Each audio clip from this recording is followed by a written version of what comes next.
been in corporate until the last 8 years of me working where I worked at HBCU here in Atlanta, and I didn't have to do all that jewelry code switching.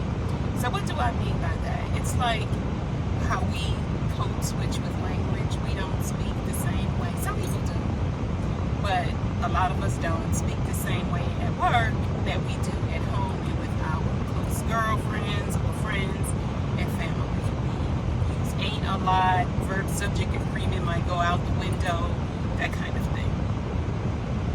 So I applied that language code switching to jewelry and accessories and maybe even dress. But in this particular video, my last video, which I will link in the description, I talked about jewelry code switching. And so it made me think about when I was in corporate, I would wear jewelry that was more office appropriate, more Eurocentric in nature, smaller earrings. I love big hoop earrings. I love ethnic jewelry, as you can see.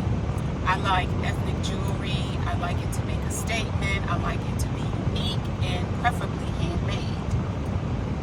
That's becoming more and more difficult. Back in the day, people created jewelry, ethnic jewelry, and I would get it usually at some kind of market or festival. And, you know, precious stones, maybe amber. I don't know if amber is considered precious, but amber and sterling silver, that was the main metal, and brass. And as I told you before, I have these bangles.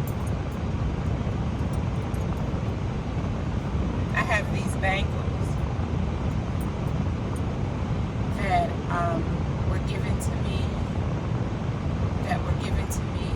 maybe 20 years ago. And I believe they're from Trinidad or Barbados, somewhere in the Caribbean. They were given to me as a gift. Maybe 25, 30, I don't know. I was in my 30s, so it's a 30-year-old gift. Okay. So then I got to thinking about where did I get my jewelry aesthetic.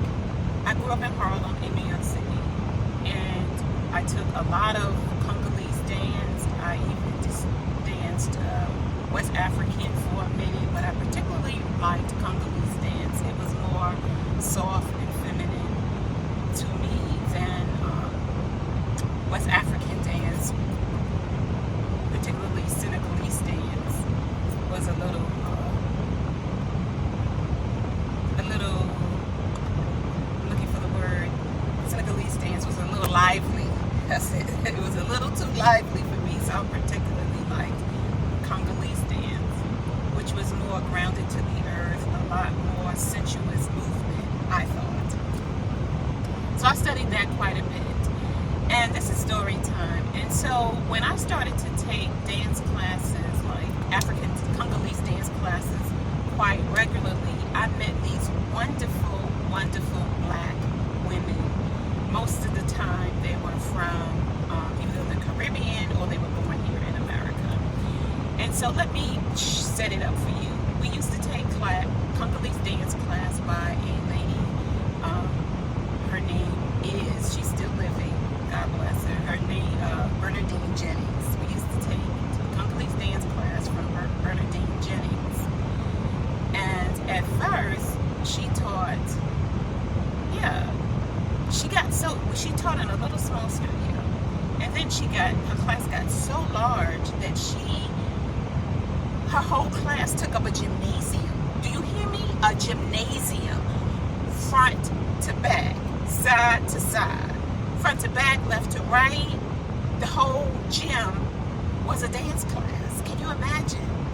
We had anywhere from 5 to 10 drummers on the sidelines just drumming to her class. And back in the day, I think it was only $10. And one time I counted like 125 people in the gym taking dance class. Women. So those were the dancers. Then on one side were the 5 to 10 drummers. And then on the other side was the marketplace. That's what I call it, a marketplace, where people sold drinks, health drinks, herbal drinks. They homemade food, like really eating food. They sold desserts. They brought fruit for you to buy. Now, this was the marketplace. This is a give and exchange.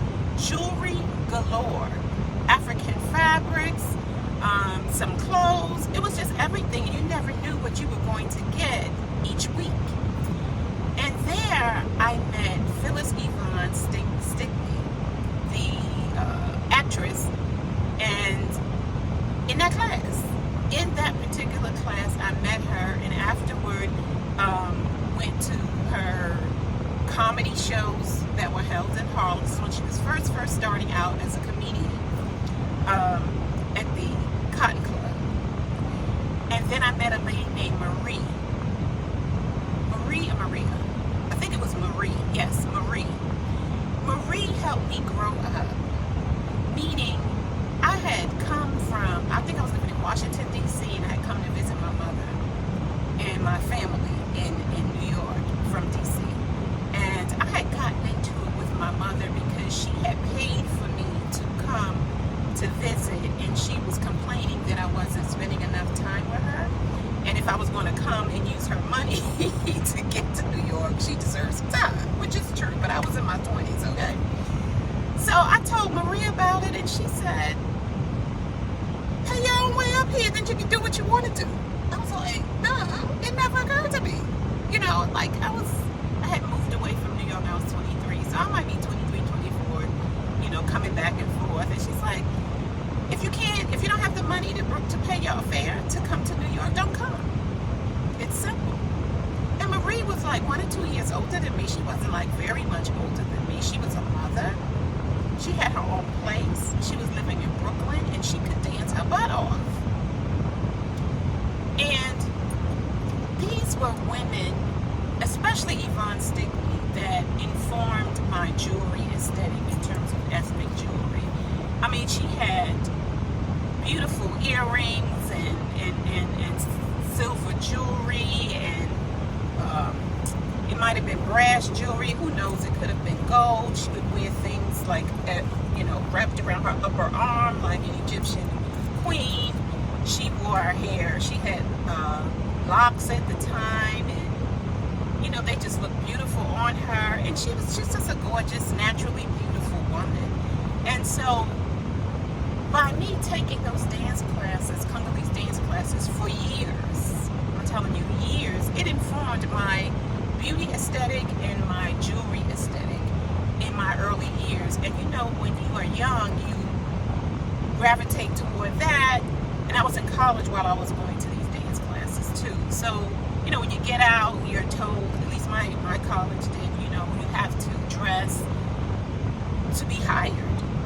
So I toned down everything that was ethnic in my clothes, in my style, in my dress. Now, I wasn't so far over to the ethnic way of dressing that I wore African fabric and dresses and things of that nature, though I had a couple of African pieces, but you could tell that I was definitely from the more ethnic side of style of dress than from the Eurocentric style of dress. Because even though I had on, I wore standard American clothing, it was my accessories that stood out from your normal accessories. And so, even today, it's still the same way that I have these, Eurocentric dresses and pants and things of that nature, but my jewelry is different. My jewelry is different, and the 3 holes in my ears is different. And like I said, I used to wear a nose ring. So, I wanted to just share with you me giving homage and recognition and credit to at least 2 of the women, and Bernadine Jennings too, 3 of the women in my early 20s that influenced me in terms of being my authentic self and accepting myself when the world is telling me that I am not beautiful, that I have to have straight hair to be considered pretty, or things of that nature. So, we all fall victim to that, but at this age, we just need to say, goodbye to all of that foolishness and embrace who we are and what we are about. And I'd like to thank Phyllis Yvonne Stickney and Bernadine Jennings and Marie for really shaping my beauty aesthetic and my ethnic style. Thank you, ladies, and thank you for watching this video. Don't forget to like, share, subscribe, and click on the notification bell. Go to Amazon to check out my journals. And July 19th is the coffee social for singles 50 plus, and I will see you in the next video. Let me know who was your style influence when you were growing up, and how do you express that today as a mature woman. I think this short hairstyle too helped me with that, because these ladies that I'm talking about embraced their natural texture. It wasn't relaxed or anything. They wore ethnic jewelry, ethnic clothing, and I loved them. I admired them from afar. So this is a tribute to these ladies. Thank you so much for watching.